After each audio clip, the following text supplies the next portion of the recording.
Hello students, हम लोग English literature के chapter 10 the vice king Solomon की कहानी पढ़ रहे थे। एक महान बुद्धिमान राजा सोलोमन की कहानी पढ़ रहे थे। और हम लोगों ने पिछले वीडियो में पढ़ा था कि जब राजा अपना केस को अगले दिन पोस्टपोन कर देता है और जब नेक्स्ट दिन वो प्रे वगैरह करके आता है तो वो दोनों महिलाओं से पूछता है कि जो मैं कहूँगा आप उसको मानोगे, मतलब आदेश दूंगा तो उसे मानोगे। तो दोनों महिलाएं तैयार हो जाती हैं और कहती है आप जो भी आदेश देंगे हम उसे स्वीकार करेंगे। तो आज हम लोग उसी कहानी के अगले पड़ाव पे और आखिरी हिस्से को पढ़ेंगे और इस चैप्टर की कहानी को समझकर इसका समापन करेंगे। तो चलिए स्टार्ट करते हैं आज की अंतिम भाग को।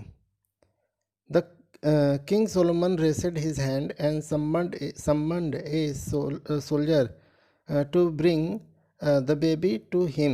A soldier stepped up, carrying the baby in his arm. Raja Solomon जो है जब महिलाओं से ले लेता है स्वीकारोत्तरी, तो वो अपना हाथ उठाता है और जो सोल्जर होता है, सिपाही होता है, उससे कहता है कि बच्चे को हमारे सामने, मतलब राजा के सामने प्रस्तुत किया जाए। इसको सम्मान करता है कि बेबी को, कि बच्चे को हमारे सामने लाया जाए। A soldier stepped up carrying the baby in his arm. अब जो सिपाही है वो चल के जाता है और बच्चे को अपने हाथ में लेकर के आता है। When the soldier stood in front of him, the king said, जब बच्चा लेके सोल्जर सिपाही जो है वो राजा के सामने खड़ा होता है सामने, तो राजा कहता है since the baby belongs both of you, ये बच्चा दोनों से जुड़ा हुआ है, मतलब दोनों ही इसकी माँ है। We shall cut the baby into two, अब इस बच्चे को दो हिस्सों में बांट दो। And give a piece of each of you, और हर एक हिस्से को दोनों माँ को दे दो, कि एक हिस्से एक माँ को, दूसरी हिस्सा दूसरे माँ को।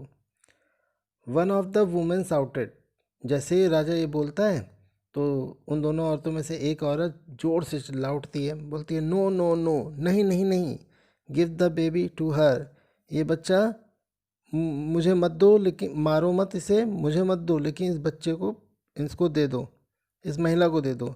और ऐसा कहते हुए वो फेंटेड हो जाती है, बेहोश हो जाती है। सदमा लग जाता है ना कि उसके बच्चे को मारने जा रहे हैं। कोई भी माँ बच्चे को थोड़ी मारते हुए देख सकती है, मरते हुए। वेन सी अवोक, जब वो महिला होश में आई, जगी, द किंग सेड, राजा ने कहा, the women who fainted is the true mother, जो औरत बेहोश हो गई थी वो ही इस बच्चे की असली माँ है। Give the baby to her, ये बच्चा इस महिला को दे दो। Put the other women and her husband in prison for such grave crime, अब इस दूसरी महिला को और इसके जो पतिदेव हैं, यानी उसके हस्बैंड है, उनको जेल में कैदी बना लो, जेल में डालो। और फॉर सच ग्रेव क्राइम, उन्होंने बहुत ही मौत वाला अपराध किया है, मतलब मौत देने वाला अपराध किया है, मौत की सज़ा पाने वाला अपराध किया है। Everybody in the court room was surprise, अब उस दरबार में जितने लोग बैठे थे सब चौंक जाते हैं, सरप्राइज हो जा, आश्चर्यचकित हो जाते हैं। And they asked the king, और वो राजा से पूछते हैं, how he had found out who the real mother was, आपने कैसे जाना कि यही इसकी असली माँ है। ही आंसरेड, राजा उत्तर देता है, well the true mother could not bear her child being killed, कि राजा कहता है ठीक ठीक है, जो सही मायनों में माँ होती है, जो सच्ची माँ होती है, वो कभी भी अपने बच्चे को मरता हुआ देखना स्वीकार नहीं करेगी, सह नहीं पाएगी। That is why she said other women could have the baby, यही कारण है कि इसने क्यों अपने, इसीलिए यही कारण है कि उसने उस बच्चे को दूसरी औरत को देने को कहा ताकि उसकी बच्चे की मौत ना हो। Dates how I knew the truth, इस तरह से मैंने सच को पहचाना, सच को जाना। तो बच्चों, ये इस तरह से कहानी का समापन होता है और सोलोमन ने जितना अच्छा जस्टिस किया, न्याय दिया उस महिला को कि वही उसकी असली माँ है, और जो सच में किसी को सच में रिलेट करता है वो उसके नुकसान नहीं देख सकता है, उसको उसको मरते हुए या उसको तकलीफ़ में नहीं देख सकता है। ठीक है, वो खुद तकलीफ़ सहेगा लेकिन वो दूसरों को तकलीफ़ नहीं देख पाएगा, जो ट्रू इंसान होगा। तो इस कहानी से हमें ये सबक मिलता है।